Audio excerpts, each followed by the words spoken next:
I'll start by introducing myself. I'm Leslie Barrington.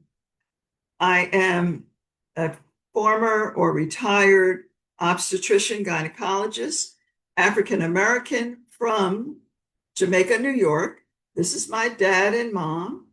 So you see, I look like my mom, but I do identify as Black and African American from the very, let's say, very significant input from my dad. Okay, so everything I do is sort of in memory of the raising of my parents in the 50s and 60s when it was a very difficult time, a lot of bigotry against interracial couples. So I have a lot of experience with racism despite my appearance. And that influenced my decision after retiring to start this program. I won't get into the program right now. We'll go into the history of the program after everybody introduces themselves. So welcome, ladies, queens, to this orientation to Black Coalition for Safe Motherhood. And I'm just going to say, Jessica, Jessica is the Ambassador Program Coordinator. So I think it's a good idea for you to introduce yourself next. Absolutely. Well, it's good to meet you, Tia and V. Um, as Leslie said, I am the ACT Ambassador Program Coordinator. And so if you choose to come on with our team as an ACT ambassador, I will be the one supporting you. I will send you the supplies needed for your events. I track and manage all the data related to our AAs. And so you would be having a lot of communication with me. As Leslie said, I've also been with the organization for about 4 years now. I started off as a volunteer. Um, and yes, I also have a master's degree in public health. And honestly, you know, the Black maternal health crisis and just the state of maternal health care in the US is a big part of my why for public health, and ultimately led me to volunteering with BCFSM. So it's good to meet you all. And that's a little bit about me. Amazing. Nice to meet you as well. V, do you want to go next? Or do you want me to go?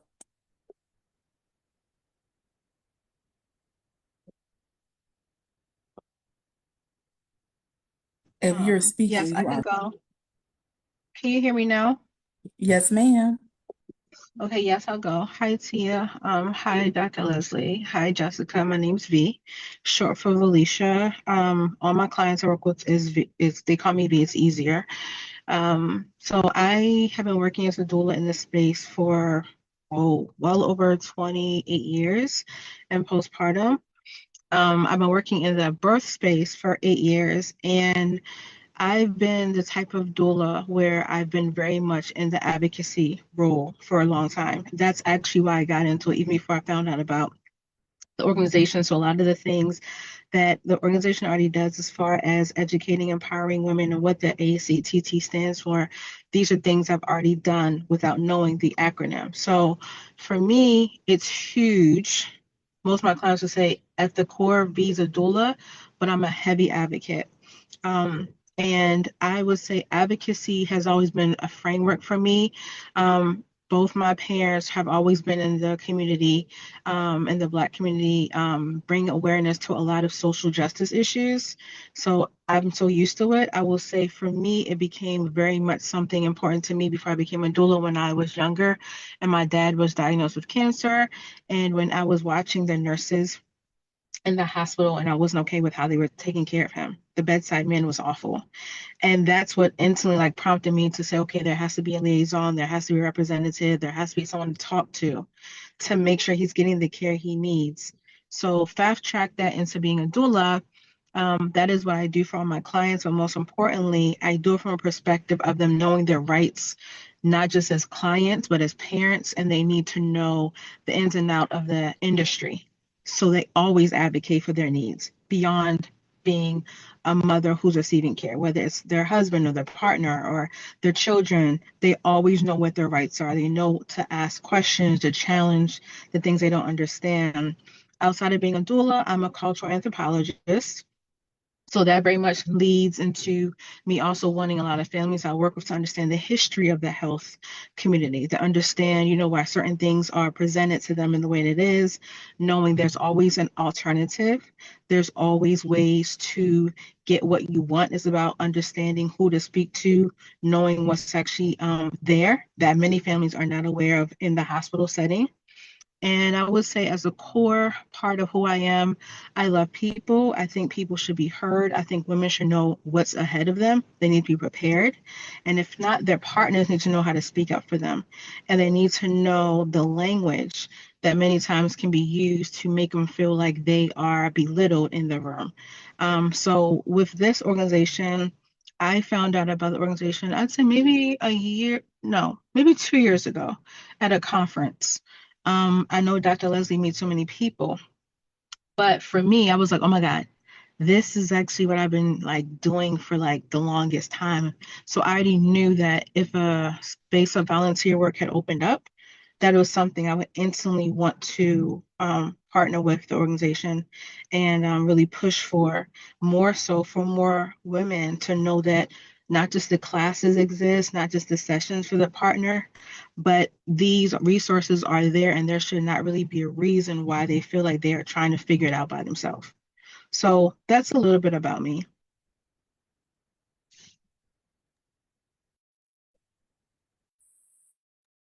I knew your name was familiar, but I didn't know where from. Okay, Tia, please introduce yourself.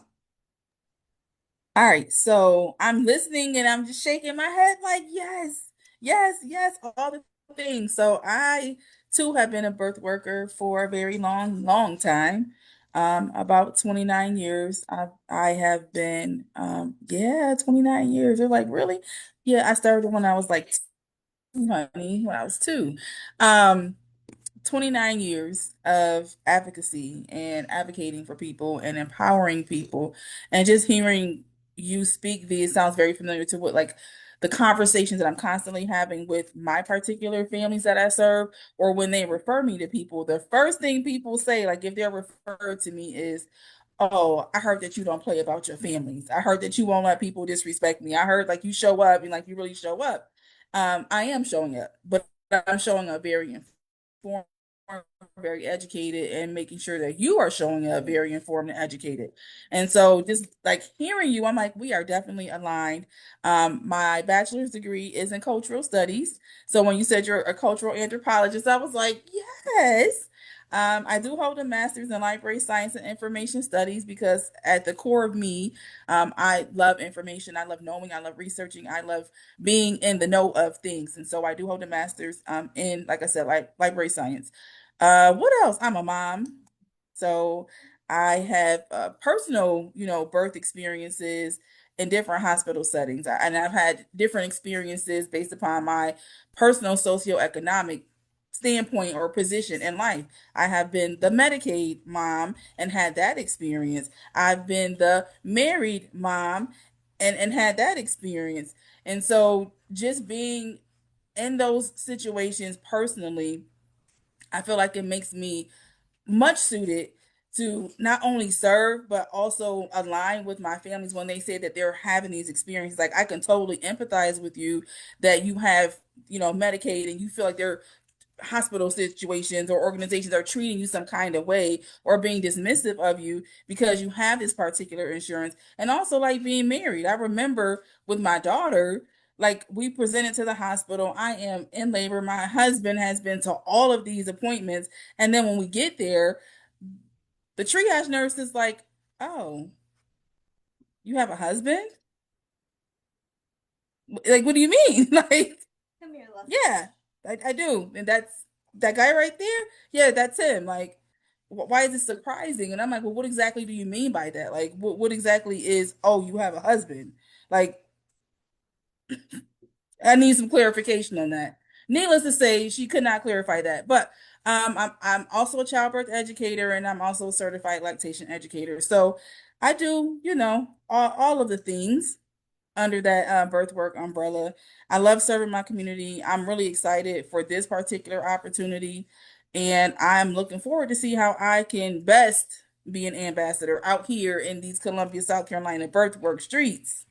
I'm ready.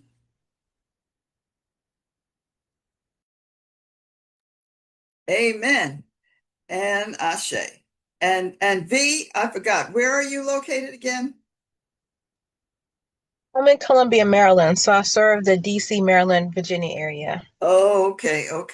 You are where I want to be. I want to move to the DMV so bad. Uh, the DMV is my second home because I went to at the age of 16, I left home and went to Johns Hopkins University when they had just started letting Black students in, Mm-hmm. and had a baby. Not long after that, I got married and had a baby 9 months after I got married. And it was the experience of having a student midwife support me for my birth that made me realize I wanted to help other women give birth like she helped me. So, fast forward to two more babies later, I wound up going to medical school because I was told that to become a midwife uh, would not be a good.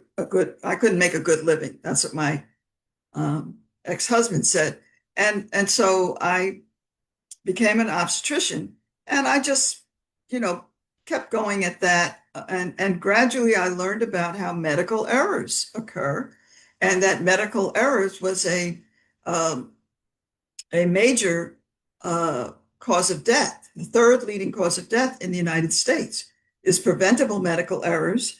I learned this from a grassroots patient safety organization, and I learned a lot from them. And that started to open my eyes up about the problems that we have in the medical system. And through my work with the organization called Pulse Center for Patient Safety, Education, and Advocacy. So, my work with them, I learned about how patients and families can help prevent errors in their care. And I found out because of my work with that organization that there was a problem with maternal mortality in the United States was increasing. And I also found out that Black mothers were dying at 3 to 4 times the rate of white mothers. This was in 2013, 2014, when the OBGYN world was realizing that this was a problem. So it was then that sort of reignited my passion about addressing racial injustice from that I had from childhood. And so that was the beginnings of developing the ACT curriculum. It was midwives like Mama Shafia Monroe, Nubia Earth Martin, doula, a doula named Darlene Turner, uh, originally from Massachusetts, but has doing a major job in Austin, Texas. And so these are three named authors in the ACT curriculum. They and others have contributed to the curriculum and built upon what I have learned while working with Pulse.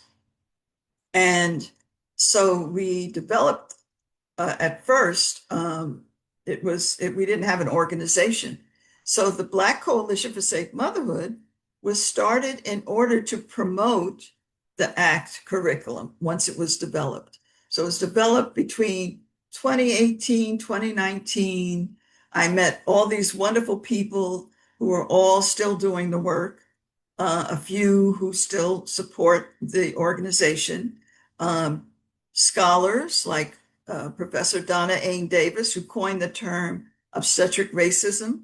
She's one of my mentors. Professor Lynn Roberts actually read the curriculum that you will be studying in your ACT facilitator training to make sure it was on point.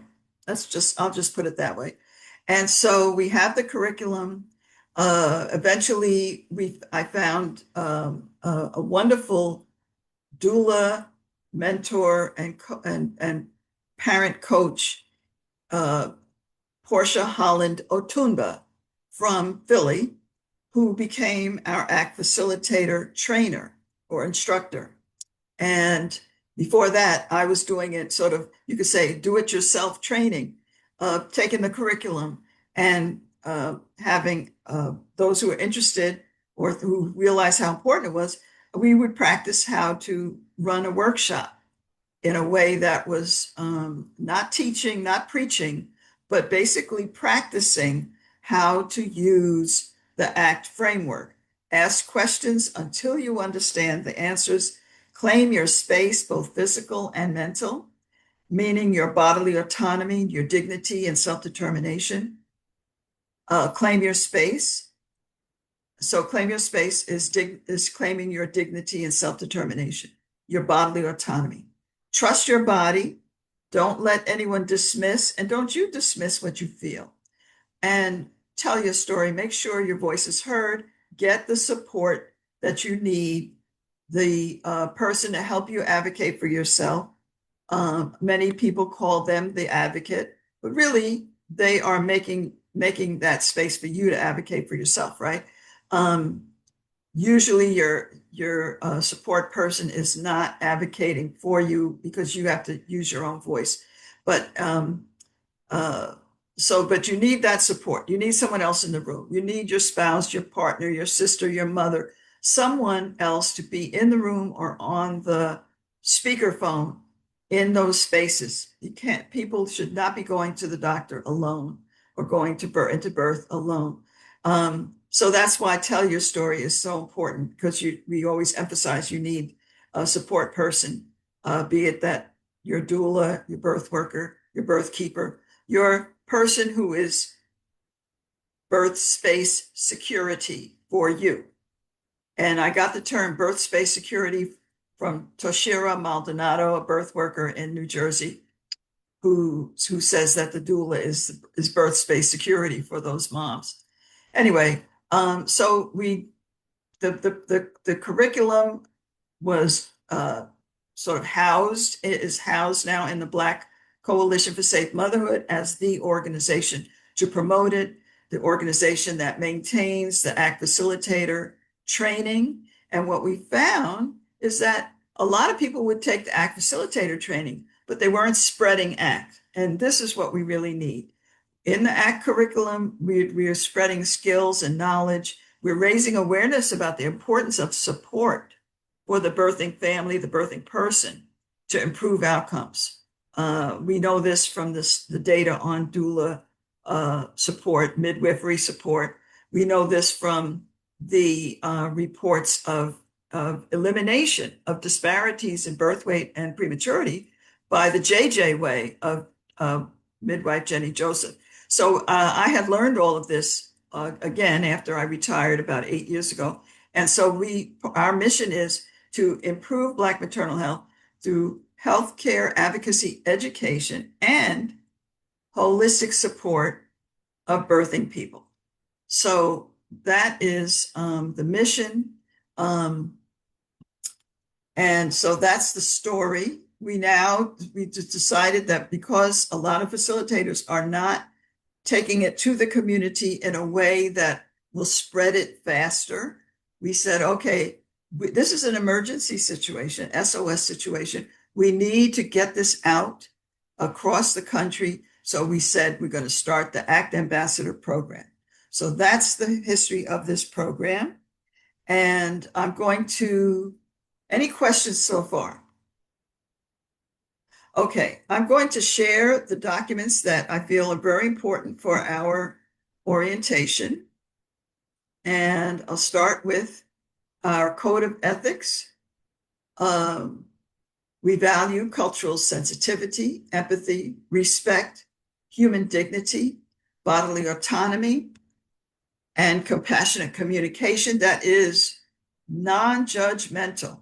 Our workshops are non-judgmental healing spaces.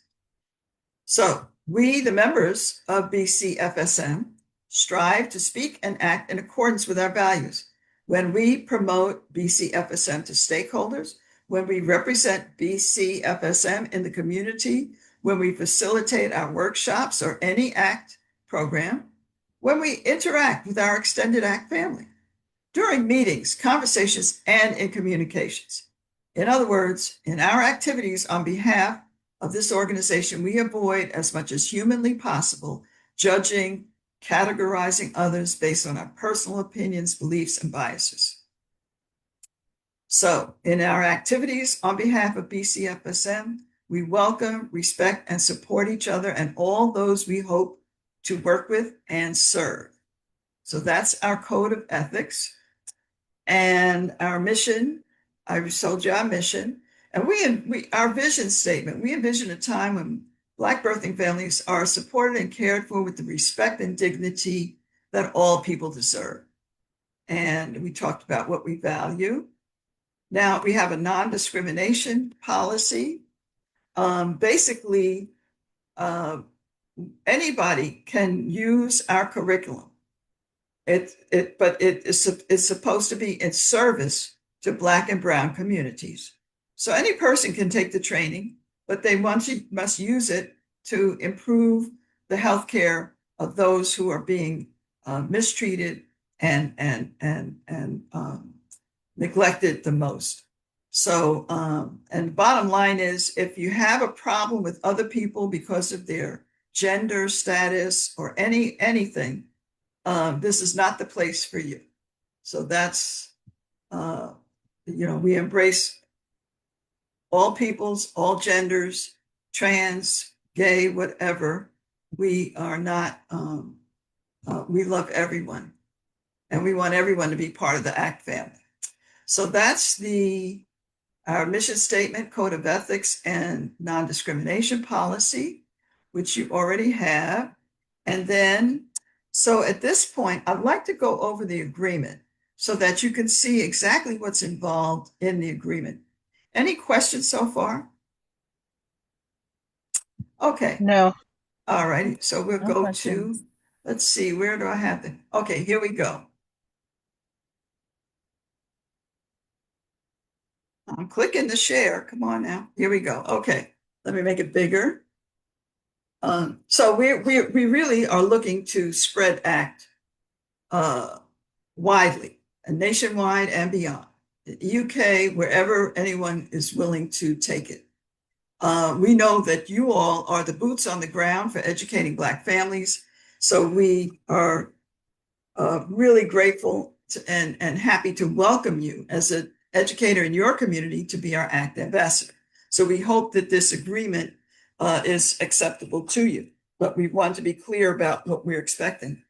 We're expecting that you will promote our programs, including the training, the workshops, and the ACT Ambassador Program amongst other people that you interact with, and that you will hopefully find 1 or 2 major events per year, but no more than 2 unless we agree that we have the money to pay you for more. We're only paying $200. It's not a lot, but if you can imagine, if 20 people are doing 2 events, that adds up to a lot of money. We're hoping that any kind of opportunity that you're available to, you can set up and staff a table or a booth, that you will interact with the event attendees, collect contact info, and take photos for posting, that you will lead ACT workshops or more brief presentations where appropriate, that you'll collect signups for ACT workshops, virtual or in person, that you will distribute ACT educational materials to community businesses and organizations, research maternal health events to attend and represent the organization, And when I say represent the organization, I'm really saying you're promoting ACT, because that's what the organization is really all about. And so what we provide is a branded outreach kit. We have a table flag that you can attach to your any tablecloth or hang on the wall behind you. We have flyers. We have a little bit of swag to give away. Those at this point, those are refrigerator magnets that are pretty cute, I think. We have a workshop poster which says, "I signed up for my first ACT workshop." So you would take that picture with this poster, you and the person who signed up. And then if you may need to buy balloons, tablecloths, I don't know what, candy to have at your table. So we would give you up to $50 reimbursement for that. We say you will receive a stipend of $200 per major event. In other words, if you have to spend the better part of a day at an expo or a conference or what have you, you will be getting $200. As long as you submit a summary and how many people you worked with, and take some pictures, give us any signups, etc. This is going to be an agreement that you would sign. It's valid for 12 months. And the agreement is contingent also upon signing the ACT licensing agreement. So in general, ACT ambassadors agree to represent the organization in a professional way, will not use our brand or materials for unauthorized purpose. We reserve the right to approve any events or use of branding in advance. And this just happens to be the one that Jessica signed. That's what I found to share with you. I thought it was important to show that.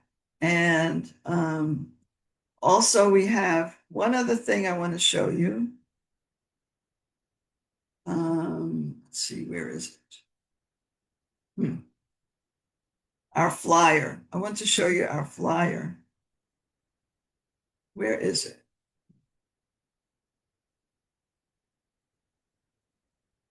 Oh, here we go. This is the flyer that we make a lot of copies of. It has almost all the content of an ACT workshop in this flyer. So you'll be giving these out. And this is going to be one of the most important things that you're going to be giving out, because you want people to be able to take this content away with them. So, so let me pause there and see if there's any questions. The licensing agreement, it's about 9 pages of legal jargon. And basically, it's just saying you will not share this with other people, that you will use it for your purposes and to promote ACT. You will not charge people more than $10 for a program that you invite them to learn about ACT. And that's basically what that agreement is for, the licensing agreement.